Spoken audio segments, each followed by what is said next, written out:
नमस्कार दोस्तों, हमारी आज की वीडियो का विषय है 40 की एज में फाइनेंशियल प्लानिंग और रिटायरमेंट प्लानिंग कैसे करें।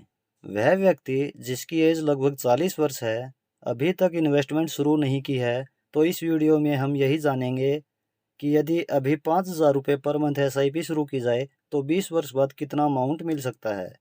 और फिर इस अमाउंट में से कुछ अमाउंट SWP प्लान में इन्वेस्ट करके रिटायरमेंट के बाद भी मंथली इनकम ली जा सकती है और उस इन्वेस्टमेंट को ग्रो भी किया जा सकता है। चलिए जानते हैं कौन से हैं वह फंड जिनमें 5,000 रुपये पर मंथ SIP शुरू की जा सकती है।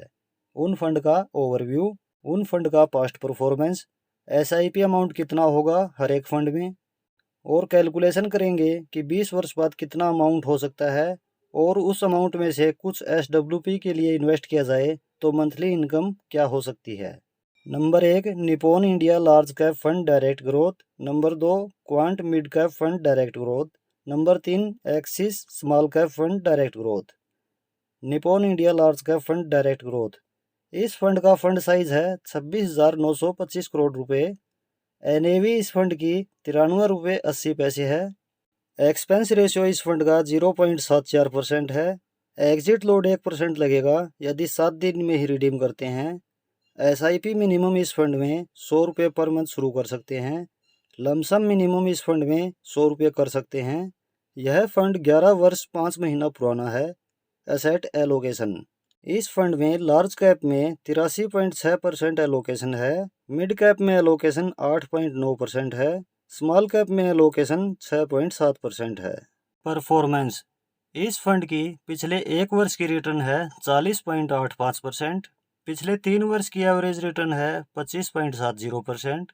पिछले 5 वर्ष की एवरेज रिटर्न है 20.40%। पिछले 10 वर्ष की एवरेज रिटर्न है 17%। इस फंड की ओवरऑल एवरेज रिटर्न है 17.55%। हम मानकर चलेंगे कि लॉन्ग टर्म में हमें इस फंड से 16% रिटर्न मिल जाएगी।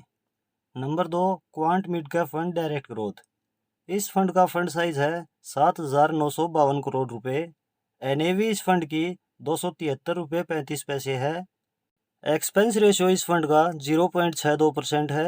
एग्जिट लोड 0.5% लगेगा यदि 3 महीने में ही रिडीम करते हैं। SIP मिनिमम 1,000 रुपये पर मंथ शुरू कर सकते हैं। लमसम मिनिमम 5,000 रुपये कर सकते हैं। यह फंड 11 वर्ष 5 महीना पुराना है। एसेट एलोकेशन, इस फंड में इक्विटी में एलोकेशन 96.2% है। डेप्ट में एलोकेशन 3.4% है।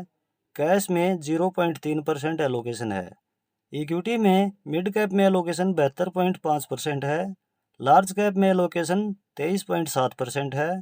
परफॉर्मेंस, इस फंड की पिछले एक वर्ष की रिटर्न है 75.76%। पिछले 3 वर्ष की एवरेज रिटर्न है 36.33%। पिछले 5 वर्ष की एवरेज रिटर्न है 37.85%। इस फंड की ओवरऑल एवरेज रिटर्न है 21.07%। हम कैलकुलेशन के लिए मानकर चलेंगे कि लॉन्ग टर्म में हमें इस फंड से 19% रिटर्न मिल जाएगी। Number 3, axis small cap fund direct growth, इस फंड का फंड साइज है 20,504 करोड़ रुपए। NAV इस फंड की 113 रुपये 63 पैसे है। एक्सपेंस रेशियो इस फंड का 0.55% है। एग्जिट लोड 1% लगेगा यदि 10% से ज़्यादा यूनिट्स 12 मंथ से पहले रिडीम करें। SIP मिनिमम इस फंड में 100 रुपये पर मंथ शुरू कर सकते हैं। लमसम मिनिमम इस फंड में 100 रुपये कर सकते हैं। यह फंड 10 वर्ष 7 महीना पुराना है। एसेट एलोकेशन, इस फंड में इक्विटी में एलोकेशन 93% है। डेप्ट में एलोकेशन 8.6% है। इक्विटी में स्मॉल कैप में एलोकेशन 74.2% है। मिड कैप में एलोकेशन 15% है और लार्ज कैप में एलोकेशन 3.8% है। परफॉर्मेंस, इस फंड की पिछले एक वर्ष की रिटर्न है 40.03%। पिछले 3 वर्ष की एवरेज रिटर्न है 27.49%। पिछले 5 वर्ष की एवरेज रिटर्न है 29.71%। पिछले 10 वर्ष की एवरेज रिटर्न है 22.45%। इस फंड की ओवरऑल एवरेज रिटर्न है 25.88%। हम कैलकुलेशन के लिए मानकर चलेंगे कि 21% रिटर्न लॉन्ग टर्म में हमें इस फंड से मिल जाएगी। चलिए आगे हम यह जान लेते हैं कि हर कैटेगरी में हम 5,000 रुपये को किस तरह डाइवर्सिफाई करते हैं। निपॉन इंडिया लार्ज कैप 1,000 रुपये per month, quant mid cap 2500 रुपये per month, axis small cap 1500 रुपये पर मंथ। अब हम कैलकुलेशन करते हैं कि सभी फंड में 20 वर्ष बाद कुल कितना अमाउंट मिल सकता है। Nippon India large cap fund SIP 1000 रुपये per month, return 16%, time period 20 साल। 20 साल में इन्वेस्टेड अमाउंट हो जाता है 2,40,000 रुपये और 20 वर्ष बाद टोटल अमाउंट हो सकता है 17,49,461 रुपये। Quant mid cap fund SIP 2500 रुपये पर मंथ, रिटर्न 19%, टाइम 20 साल। 20 साल में इन्वेस्टेड अमाउंट हो जाता है 6 लाख रुपये और 20 साल बाद टोटल अमाउंट हो सकता है 67,99,143 रुपये।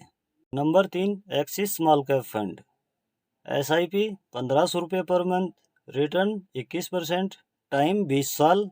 20 साल में इन्वेस्टेड अमाउंट हो जाता है 3,60,000 रुपये और 20 साल बाद टोटल वैल्यू हो सकती है 55,21,301 रुपये। इस तरह से इन्वेस्टमेंट करने पर 20 वर्ष में टोटल इन्वेस्टमेंट हो जाती है 12 लाख रुपये और टोटल अमाउंट लगभग 1.40 करोड़ हो सकता है। अब यदि इन्हें रिडीम करके कुछ अमाउंट किसी भी खर्च या किसी भी काम के लिए अपने पास रखा जाए और 50 लाख रुपये किसी SWP प्लान में इन्वेस्ट किया जाए तो मंथली इनकम 35,000 रुपये ली जा सकती है। चलिए हम कैलकुलेशन करते हैं कि यह 50 लाख किसी SWP प्लान में इन्वेस्ट किया जाए तो 10 वर्ष में हम कितना विड्रॉ कर लेंगे और फाइनल बैलेंस क्या होगा यदि उस फंड से 14% रिटर्न मिल जाती है। Lump sum invest 50 lakh, withdraw per month 35,000 रुपये, रिटर्न 14%, टाइम पीरियड 10 साल। तो इन 10 साल में टोटल विड्रॉ हो जाता है 42 लाख रुपये और फाइनल वैल्यू हो सकती है 99,05,628 रुपये। तो फ्रेंड्स, इस तरह से यदि अभी से प्लानिंग की जाए तो रिटायरमेंट के बाद पैसे के लिए आपको परेशानी नहीं आने वाली। बेस्ट SWP प्लान की वीडियो आपको इस वीडियो के लास्ट में मिल जाएगी। इस वीडियो के बाद वह वीडियो भी ज़रूर देखें। वीडियो में लिए गए फंड आपके लिए इन्वेस्टमेंट रिकमेंडेशन बिल्कुल नहीं है। फंड केवल प्रोसेस जानने के लिए ही सिलेक्ट किए गए हैं। आप किसी भी फंड में निवेश करें उससे पहले उस फंड की रिसर्च ज़रूर करें। आशा करते हैं फाइनेंशियल प्लानिंग और रिटायरमेंट प्लानिंग का यह कॉन्सेप्ट आपको अच्छे से समझ आ गया होगा। यदि फिर भी कोई डाउट इस टॉपिक से रिलेटेड रह जाता है तो आप कमेंट में बता सकते हैं। आपके कमेंट का रिप्लाई ज़रूर दिया जाएगा। इन्वेस्टमेंट शुरू करना चाहते हैं लेकिन मन में कोई डाउट या कन्फ्यूज़न है तो भी आप कमेंट कर सकते हैं। अगर संभव हुआ तो आपके इस टॉपिक पर भी एक सेपरेट वीडियो बना दी जाएगी। इन्फॉर्मेशन आपको कैसी लगी कमेंट में ज़रूर बताएं। वीडियो पसंद आ रही है तो लाइक ज़रूर करें। वीडियो अपने फ्रेंड्स और रिलेटिव्स के साथ शेयर ज़रूर करें। इन्वेस्टमेंट और फाइनेंशियल प्लानिंग से रिलेटेड वीडियो चैनल पर रेगुलर आती रहती हैं। यदि आप इस तरह की वीडियो में इंटरेस्टेड हैं तो चैनल सब्सक्राइब ज़रूर कर लें। मिलते हैं नेक्स्ट वीडियो में किसी और टॉपिक के साथ।